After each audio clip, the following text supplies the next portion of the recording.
हरे कृष्ण कृष्ण कृष्ण हरे हरे, हरे राम राम राम हरे हरे। चलिए भक्तों, आज बात करते हैं जिन्नों की।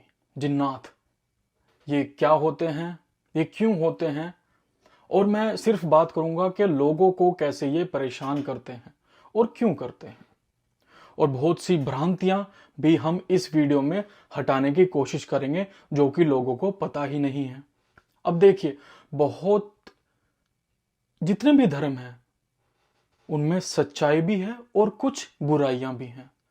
तो मेरा किसी धर्म को लेके कोई ऐसा ऑब्जेक्शन नहीं है, लेकिन जो भ्रांतियां, जो गलतियां हैं, वो मैं बताना चाहूंगा अपने माध्यम से। जो मेरा एक्सपीरियंस रहा है, इतने मैं केसेस ले चुका हूं पैरानॉर्मल एक्टिविटी के, सिर्फ मैं वो बताना चाहूंगा। और किसी की भावनाओं को मेरे सत्य बताने से ठेस पहुंचती है तो उसके लिए मैं क्षमा प्रार्थी हूं। लेकिन जो सत्य है वो तो सत्य है। ठीक है, सबसे पहले मैं ये बताना चाहूंगा कि जिन और जिन्नात ये जितने भी होते हैं, ये अलग अलग फॉर्म्स ले सकते हैं। मतलब कि ये अपनी फॉर्म्स चेंज करते रहते हैं। ठीक है जी। दूसरी बात, ये आग से बने होते हैं। तीसरी बात कि इनका एक अलग ही डायमेंशन होती है, इनकी एक अलग ही दुनिया होती है। जैसे मनुष्य की दुनिया है, हम चलते हैं, हम खाते हैं, हम एक दूसरे से बात करते हैं, हम काम करते हैं, वैसे ही इनकी एक दुनिया है। तो इनकी एक अलग डायमेंशन है। ठीक है। अब अगर कोई भी हमारे मुस्लिम भाई, कोई भी हमारे हिंदू भाई इन जिन्नातों की पूजा करते हैं या उन्हें कलमा पढ़ के बुलाने की कोशिश करते हैं, तो मेरी बात याद रखना। सबसे पहले तो ये आप लोगों को, जो भी लोग हैं जो इनकी पूजा कर रहे हैं, ये कर रहे हैं, ये आप लोगों को पीटेंगे। अब देखिए क्यों, ऐसा क्यों?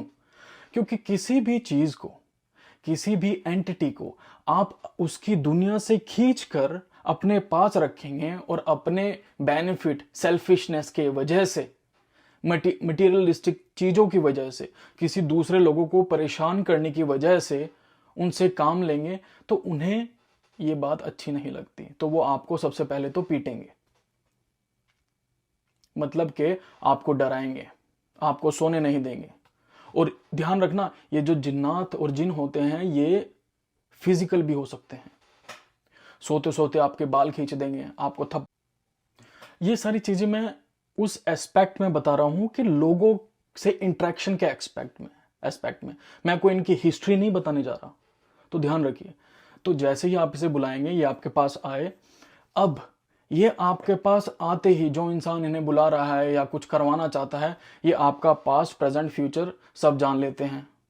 इनको पता लग जाता है कि आपके अंदर क्या खामियां हैं, आप किस चीज से ट्रिगर हो सकते हैं।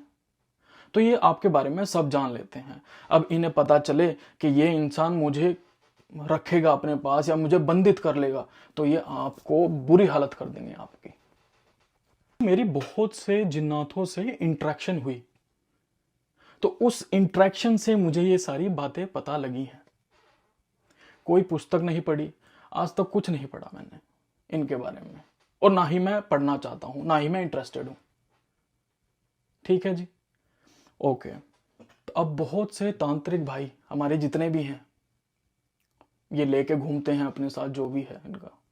तो इससे क्या होता है, ये कोई इनके पास आया, ये कहते हैं कि अरे लड़की, तेरे में तो जिन है, ये तुझे परेशान कर रहा है। बात समझिएगा, जिन कभी भी आपके शरीर में नहीं घुस सकते, और अगर घुसेंगे भी तो 5 मिनट्स, 10 मिनट्स के लिए। और घुसते नहीं हैं, अपनी फोर्स देते हैं, अपनी ऊर्जा से वो आपके इंटीरियर को मैनिपुलेट कर सकते। तो अब ये जो मौलवी लोग, ये तंत्र क्रिया करने वाले लोग जो कहते हैं कि लड़की तेरे अंदर तो जिन है, लड़के तेरे अंदर जिन है, ये तुझे परेशान कर रहा है, तो ये एक्चुअली अंदर है क्या जो उन्हें जिन की तरह दिख रहा है? अब सुनिए, क्या होता है, जब ये मुस्लिम धर्म में, जब ये कोई भी ऐसा आह्वान करते हैं तो ये बचपन से उन्हें ये सिखाते हैं, बच्चों को या कोई भी है, कि अगर आप ये तपस्या करेंगे तो आपको हेवन में जाके हूरें मिलेंगी जो बहुत ही सुंदर होंगी, जिनका ऐसा होगा वैसा होगा, जिन्हें तुम्हें देख के तुम मंत्रमुग्ध हो जाओगे। तो अब ये कर क्या रहे हैं? ये उनकी तपस्या की जो एनर्जी है वो सेक्सुअल एनर्जी से जोड़ रहे हैं। अब अगर कोई भी चीज आप सेक्सुअल एनर्जी से जोड़ दें तो वो चीज काफी स्ट्रोंग हो जाती है, क्योंकि मनुष्य के पहले दो ही इच्छाएं रहती हैं, एक खाना और सेक्स, जैसा कि हम जानते हैं, राइट? ये दो ही हैं।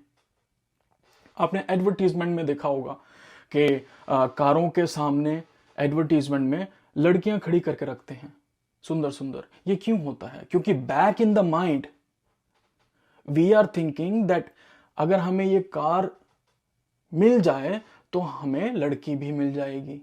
ये साइकोलॉजिकली इनबिल्ट है, समझिएगा। तो ऐसे ही वो तपस्या किसी मनुष्य की सेक्सुअल एनर्जी पे जोड़ देते हैं कि आपको हूरें मिलेंगी, आपको ये मिल जाएगा, आपको वो मिल। जो ये स्त्रियां हैं ये तो बहुत गंदी हैं, ये तो उनके सामने कुछ भी नहीं है, ताकि वो जो अपनी तपस्विक एनर्जी है वो सेक्सुअल एनर्जी के थ्रू कंट्रोल करके रखे।